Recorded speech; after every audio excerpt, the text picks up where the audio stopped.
Greetings and welcome back to room 303 of the Harvard Classics Lectures. This is lecture number 65 from the Harvard Classics Lectures, Volume 8, the 9 Greek dramas. We'll be doing Sophocles' really true classic, the play Antigone, here in this lecture. Now, there's always been this debate about, from Aristotle and the Poetics on, about which is the greatest Greek play of all time. Is it Oedipus Rex, as Sophocles, or as Aristotle thought? Or maybe is it another play, one of the three of the Oresteia? Or, I have to say this, probably of all the Greek plays that I've taught over the years to my students in 303, Antigone probably is considered the greatest play. And I think there's reasons for that, and I hope that maybe I can share some of those ideas with you here in a little bit in my lecture. Now, there's only 2 Sophoclean plays in this volume number 8. We've already done Oedipus Rex, now we turn to Antigone. I've already given a lecture on Antigone, and this one, by virtue of the number of hits this video has had on YouTube, it's clear to me that not only do people love this play and are being challenged to study this play, but I think that there's a foundational question or two in this text that has not yet been totally resolved, and I'm hoping that maybe we can continue to resolve that. Now, just to remind from earlier lectures, we've talked about our learning theory in 303, that desire always to connect new information to old information in meaningful ways. I hope that we're doing this through our reading. Again, our reading then allowing us to do that as an annotative process of 3 different levels. At level 1, what does the text say? At level 2, what does the text mean? Here we subdivide 2A, messages, themes, 2B, rhetoric. Not what it is that Sophocles says in Antigone the play, but how he says it. And we'll be concentrating at 2B, as we have done in our earlier lectures on Greek drama. We'll be concentrating primarily on issues of symbolism and conflict, and we'll get to both of those at the conclusion of our level 1. Then finally, we always are looking to somehow relate information, and so in level 3 question we ask, how can I relate to this text? 3A, how can I relate to other texts and to the world at large? And then finally, and most importantly, at 3B, and I hope that I can do this for you and challenge you at 3B to relate this text somehow to yourself. At LearnStrong.net already, if you haven't been following these lectures, I recommend that you go there, go down that left-hand side, find the Harvard Classics lectures. For sure, watch lecture 59, which is kind of my intro to Greek drama. There's a lot of things I say there that I won't say in this lecture. I'm going to assume that you've kind of maybe followed that lecture. And then lecture 60 through 62, I do the Oresteia of Aeschylus. Then I do Aeschylus in lecture 63, Prometheus Bound, which some have argued is maybe not the favorite play, but it's certainly the most influential play in the history of Western thought. That one, again, I leave to you. And then in lecture 64, I did Oedipus, and more importantly, at the beginning of that lecture, I talked quite a bit about Sophocles as writer. I'm going to skip then a lot of the biographic information in this lecture and get right to the heart of the matter, okay? And it's possible as well that you've already watched I've referenced it a few seconds ago, my earlier lecture on Antigone from March of 2013. And there I kind of just give a 30-minute adumbration, outlining of the text. Here I'm going to try and be a little bit more detailed for those of us who need this information for exam prep and the like. I've also given, and you can find this at LearnStrong as well, a series of lectures on Edith Hamilton's classic text, Mythology. And you go down that left-hand side, you'll see the word mythology there. And I do recommend that maybe lecture 9 is one that you look at, because that gives you a lot of the background information that will play into this whole discussion of the story of Antigone. Now, let's briefly summarize, just so that we're together. Let's summarize the events in what is often referred to as the Oedipal complex. I'm sorry, the Oedipal cycle. The complex is Freud. We'll stay away from that in this lecture. The Oedipal cycle, and what we mean by that is, well, this is not a legitimate trilogy. In other words, unlike Aeschylus' Oresteia, where you sat down in the morning outside of Thebes or outside of Athens, and you watched first of all the Agamemnon, then you watched the libation bearers, and then finally at the end of the day, which would have made for a long day, right, you watched the Furies or the Eumenides. Unlike that, which is a legitimate trilogy, we don't call this, although it's been called the Theban trilogy or it's been called the Oedipal trilogy, it's actually not, okay? The plays were written and produced in a different order, and in fact, the play Antigone is the first one of the 3, but when you study these plays, it makes sense to study them in the order of Oedipus Rex, and then the second play, although it was the last play of Sophocles in his career, Oedipus at Colonus, and then finally Antigone. So what I'd like to do really quickly is let's just summarize first Oedipus Rex and then Oedipus at Colonus, just so that you're on board, you have the background information that you need. Here's the deal. If you don't have that information, this play, it can move you. I mean, it can speak to you, but a whole lot is lost on you. Like, for example, the central conflicts of the play have everything to do with what transpired days, months, years before. So let's talk through it really quickly. Oedipus Rex, of course, is a play about a young man who is born into a family, and there is a prophecy that he will grow up, kill his dad, marry his mom. So his mother and father, the king and queen of Thebes, Laius and Jacusta are their names, decide to take the young boy as a child infant out onto the mountainside and leave him there. They assign a shepherd to do this. The shepherd does not do this. And the young boy is given away and grows up in the court of a king of another town named Corinth. And there, Polybus, the king of Corinth, and his wife raise Oedipus, he of the swollen foot, because when they put the infant out, they pierced his foot and his feet and that kind of thing. However, when the young man is grown up, he bumps into somebody at a party that challenges his parentage. What are you even talking about? My dad's the king of Corinth. No, I don't think so. And he ends up going to an oracle, and oracle says, you're going to kill your dad and marry your mom. So he leaves Corinth to save himself the tremendous guilt of killing his dad and marrying his mom. And he ends up going towards the town of Thebes. Outside the city of Thebes, there's these crossroads. He gets in an altercation or a fight with an old man. He doesn't know it, but it's A, the king of Thebes, B, it's his father Laius, and he kills him, doesn't know it. Then he answers the riddle of the Sphinx, a nasty monster that's put a plague curse on the city of Thebes.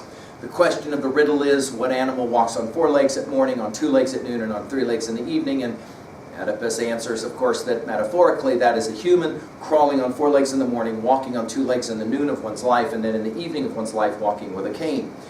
The plague is then relieved from the city of Thebes by virtue of answering the riddle of the Sphinx. Out of the city comes the beautiful Queen Jacusta, who says, we have a vacancy available. Why don't you come in, be the king, marry me?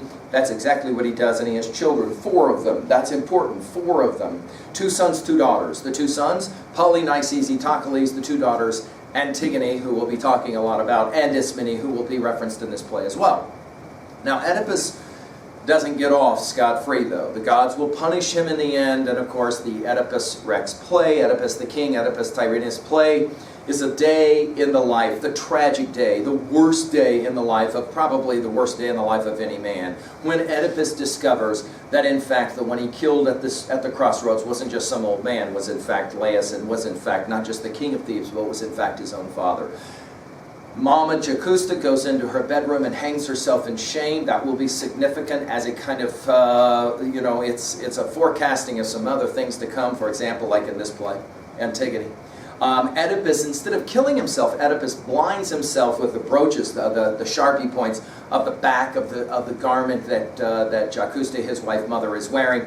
And at the very end of that play, Oedipus Rex, Creon, Jacusta's sister, has now taken over the throne, is now standing in place. And Oedipus will beg Creon, please take care of my children. And Creon says that he will. The play ends then with this broken man who is on his way out of Thebes, never to return again. Now, Sophocles will write as the last play of his life, which is somewhat ironic. We think sometimes, for example, of Shakespeare's Tempest in similar ways, right? The last play of Sophocles' career is Oedipus at Colonus. We're 20 years later, after Oedipus has blinded himself and left Thebes. Antigone is the only one of his children that will spend any time with him, because of course it's a pretty embarrassing thing that you killed your dad and slept with your mom and all of that. The 2 sons of Oedipus, we're told, are going to fight, right? Polynices has decided that he's going to side with Argos, another town, to fight against Thebes and to become the king of Thebes, while Sophocles, the other son of Oedipus, is decided to stand for Creon and the Theban people. You have 2 kings that come and visit Oedipus in the play Oedipus at Colonus.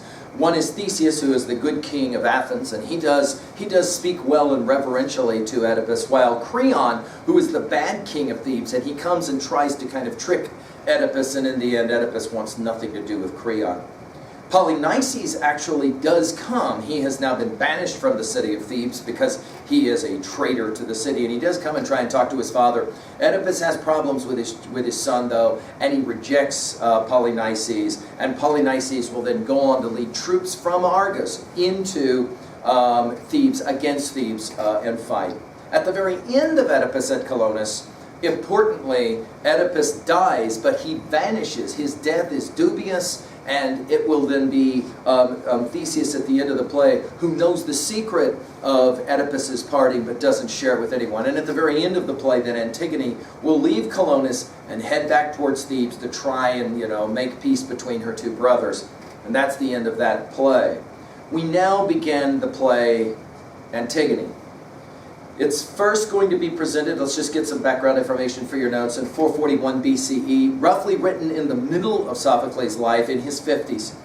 And it's here that we will have a play about a number of things. Let's jot it down, and then as we go through the play at level 1, we'll start to try and pick some of these out.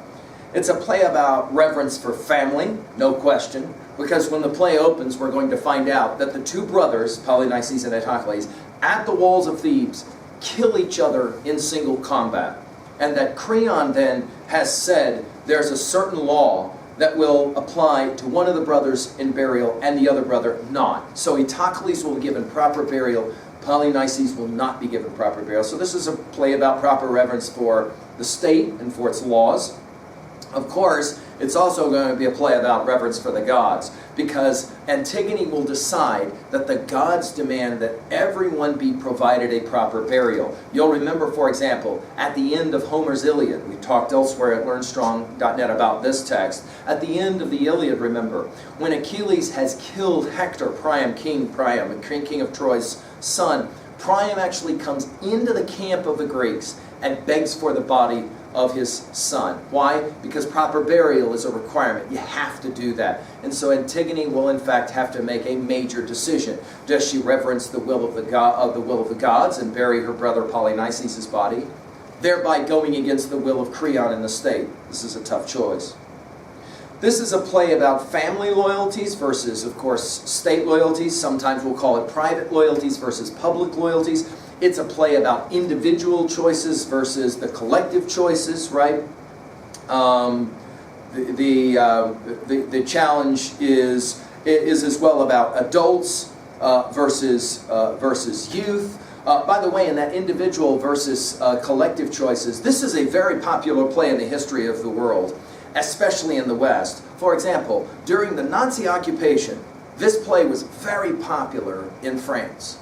Now, we'll have to ask why at the conclusion of a play like this, but it comes down to that. Who do you obey? Do you obey the state, or do you obey your own inclinings, or something, a law that you consider to be a higher or a more important law? Of course, we're going to see adults versus youth in this text. We're going to see women versus men. This is a play of patriarchy. Many have seen this as one of the great attacks on the patriarchy. Many have seen this as one of the greatest instantiations or supports of the patriarchy. We'll get into it.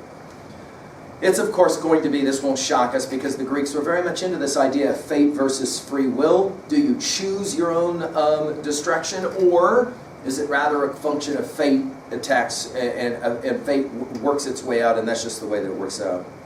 Now, Aristotle's Poetics, we mentioned it in an earlier lecture on Oedipus, the king. Aristotle in his Poetics mentioned Oedipus, the king, Oedipus Rex, 11 times. He mentions the play Antigone 0 times. Now, why?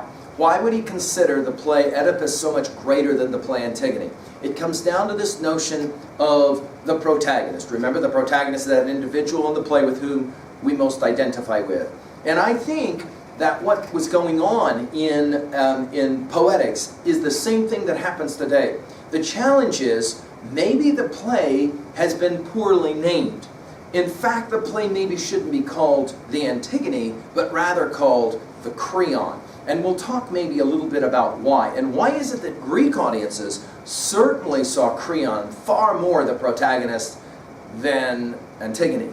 The irony of all ironies is that today, postmodern audiences will watch and study this play, as I'm going to guess a number of you will, and you will for sure identify far more with Antigone than you will identify with Creon. until I help you, I hope, to be able to at least see how is it possible that we can identify with Creon and understand his struggle. I think it's a legitimate struggle. Of course, this is a play about choices in the end. Antigone's got to make her choices. Creon has to make his choices. I'm going to try to answer the question, why is this still, of all the Greek plays, probably the most popular? Certainly popular among the students that I teach. Why? What is it about this play that makes it so popular, that breaks our hearts every time? Let's go ahead now and get into it at level 1, and we'll play that game as we finish our discussion. All right, let's talk it through. We are in the opening of the play, and Antigone will call to Ismenes, and she will say, can you believe what has transpired? Ismene is completely oblivious, which is kind of the role of Ismene. She likes to live in her little bubble, kind of protected by somebody else. Antigone is the opposite. Antigone is the one that always wants to know, and Antigone says to Ismene, I cannot believe it. Our brother Polynices and Eteocles both died. Eteocles is being given proper burial, Polynices is not, and in fact, if you bury the body of Polynices, death by stoning, a horrific way to die. The state has spoken because King Creon, Antigone speaking ironically calls him the good King Creon, has decided that it is in the best interest of the state that Polynices be shown as an example. Anyone who goes against the state of Thebes, this is what happens to him. He is not provided with proper burial. Ismene will say, ostensibly, I got no idea what you're talking about. It's Antigone who will then say to Ismene, hey, what wilt thou with me share, risk and toil? Look to it. She asks Ismene, what risk is this? What purpose fills thy mind? And Antigone says, wilt thou with me go forth to help the dead? Ismene says, and dost thou mean to give Polynices sepulchre when all have been forbidden? In other words, Ismene is either she's not real bright, or she's bright enough to understand, oh no, Antigone's going to do this again. Antigone seems in some ways so much like her daddy Oedipus. She is ready to go to war against Creon. He says we can't bury the body of Polynices.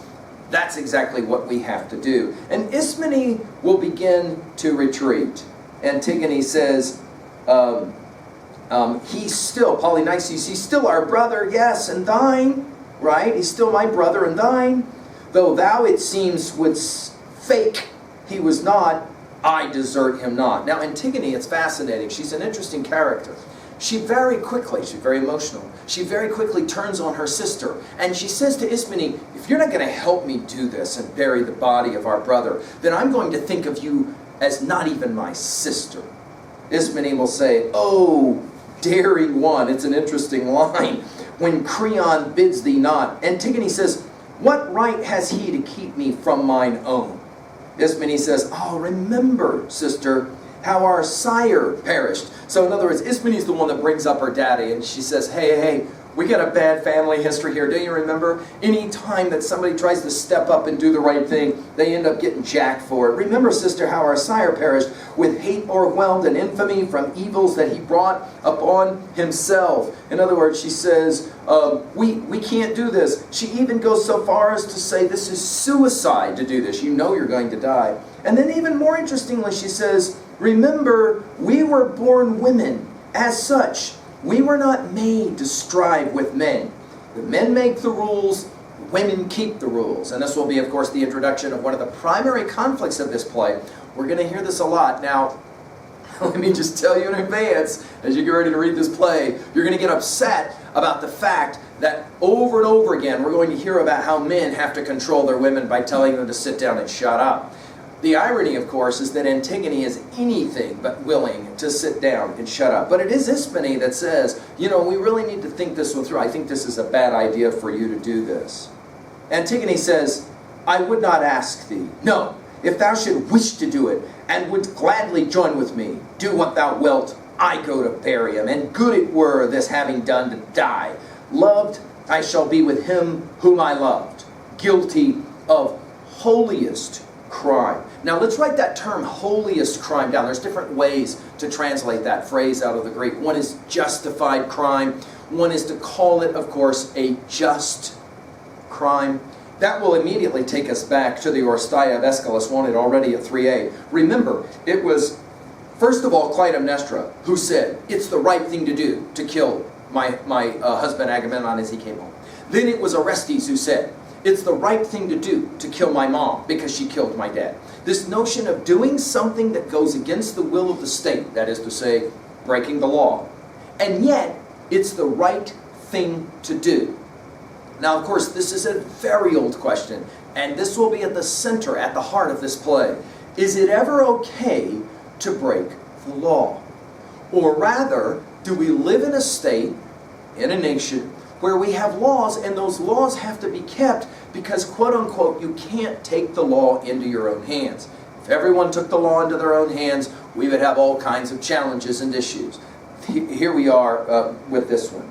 More time have I in which to win the favor of the dead, Antigone continues, than that of those who live. For I shall rest forever there. In other words, I've got to go to Hades anyway. When I get there, I definitely want to make sure that my brother Polynices has been properly buried along with Eteocles. But thou, she's now going to get nasty with Ismene. If thus thou please count as dishonored what the gods approve. This is the conflict. Antigone will make the argument over and over again. The gods have one law, Creon has a different law. I have to obey the higher law, the gods' law. The gods say you have to give proper burial. Creon is given this other law. I don't buy it at all. Ismene says, I do them no dishonor, the dead, but I find myself too weak to war against the state. In other words, I'm too weak to do what it is that you are going to do. Now, later in the play, Ismene will have to answer to the question, did you have anything to do with this? And she'll say, yeah, I was an accomplice. And Antigone's going to say she was no accomplice at all. She might have known I was going to do it, but she had no support of it